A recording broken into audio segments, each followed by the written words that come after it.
Today we'll tell you about the Ducati 750 F1. In 1985, Ducati introduced the 750 F1, a motorcycle destined to make history. It was the road-going version of the 750 model that had debuted the previous year in the Formula TT1 championship. The bike inherited the features of the Pantah engine with its 90-degree L-twin cylinders and desmodromic belt-driven valve train. The frame was also tubular trellis, a configuration that promoted both lightness and strength. Numerous high-performance models tailored for racing evolved from this base version.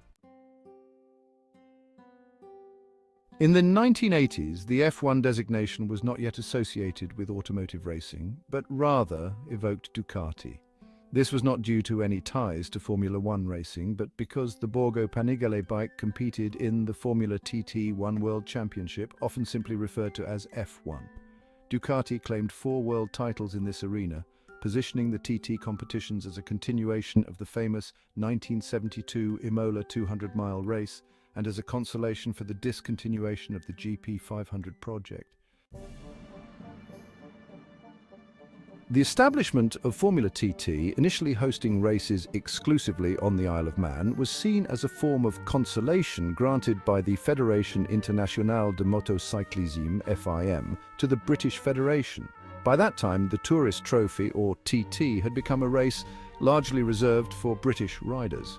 Since 1972, the year Giacomo Agostini won the 500 and 350 races, Phil Red won the 250, and Chas Mortimer won the 125, the TT was abandoned by top riders, even those from English-speaking countries, with the exception of Mortimer. Continuing to include the TT on the World Championship calendar no longer made sense, but the Autocycle Union, ACU, the British Motorcycle Federation, was unwilling to see the cancellation of what is arguably the most famous race in the world.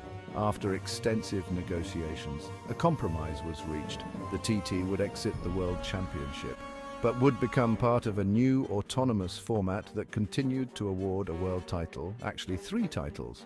This new format featured TT1, TT2 and TT3 classes. The Fédération Internationale de Motocyclisme, FIM, thus established Formula TT, with 3 categories reserved for production motorcycles that had to be sold in at least 200 units and retained some essential features like a functional electrical system and self-start.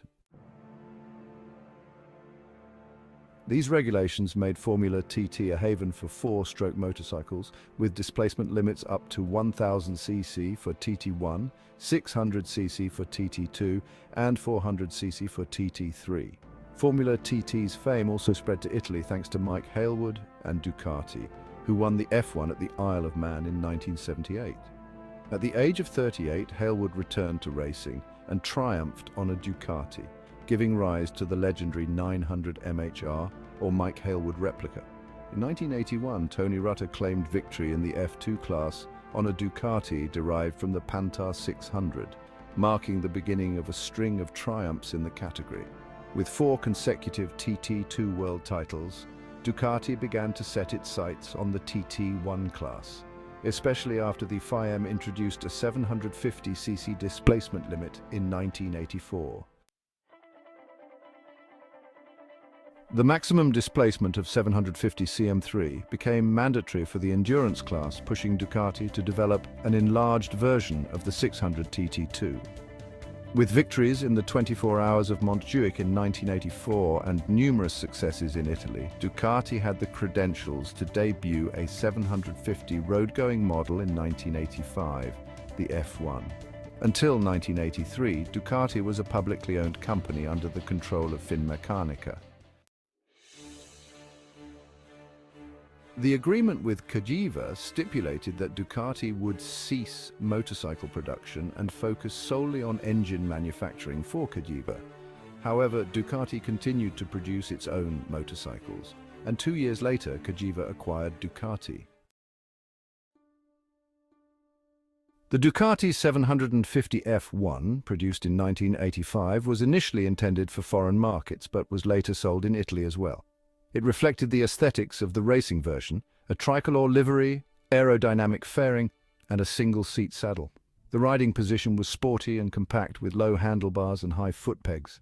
Many considered it too Spartan for a production motorcycle, but many others were captivated by its minimalist design, dedicated solely to the pleasure of riding and performance. This model became the symbol of Ducati's sportiness, even surpassing the 900 MHR. The engine of the F1 was derived from the Pantah 600 SL and 650 SL models, but was redesigned to achieve a displacement of 750 cubic centimeters. Featuring 90-degree L-twin cylinders and a desmodromic valve system, the engine was lightweight and high-performing, characteristics that would remain in Ducati's DNA for decades. The F1 engine, with a bore and stroke of 88 by 61.5 millimeters, has a displacement of 747.72 cubic centimeters and a compression ratio of 9.3 to 1, with a claimed power output of 62.5 horsepower at 7,500 RPM. However, the engine could reach up to 9,000 RPM, delivering a maximum power output of about 70 horsepower. In TT1 racing, it could even achieve 80 horsepower at 10,000 RPM. The F1 features Ducati's desmodromic system, with rocker arms responsible for both the opening and closing of the valves, ensuring precision and reliability. In the 1986 version, the valves were enlarged to further improve performance. The ignition is electronic, supplied by Bosch. The fueling system is vacuum-based, using Del Auto PHF 36 carburetors with an automatic tap, ensuring powerful and precise delivery. The lubrication system includes a radiator with a capacity of 3.4 liters. Frame and suspension. The chromoly steel trellis frame, derived from the TT2 and TT1 versions, is renowned for its strength and stability. It is a semi-bearing engine frame, which contributes to its structural integrity.